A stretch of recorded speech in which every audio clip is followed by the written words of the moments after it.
Slovenskej bajkerskej ESO Filip Polc je na najlepšej ceste vyhrať ďalší ročník svetovej série mestských zjazdov. V predposlednom kole seriálu na trati v španielskom Bilbao ho síce o 10 sekundy zdolal Nemec Fischbach. Takto vyzerala trať z Filipovho pohľadu.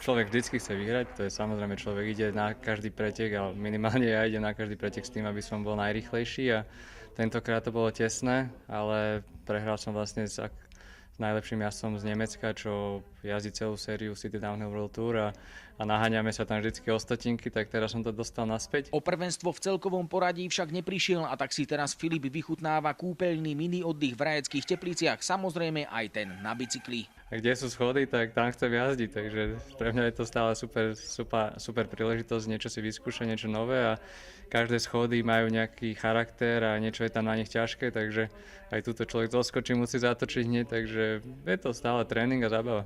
V posledných pretekoch svetovej série v Mexiku na konci novembra si tak Polc potrebuje na celkový triumf v seriáli City Downhill už len udržať 9-bodový náskok. Že stačí, keď si tých najlepších súperov nechám pri sebe, alebo keby ma ešte niekto predbehol jedno miesto, to stále nevadí, ale je to moja obľúbená trať a naozaj asi tá najťažšia zo všetkého, takže na to sa veľmi teším.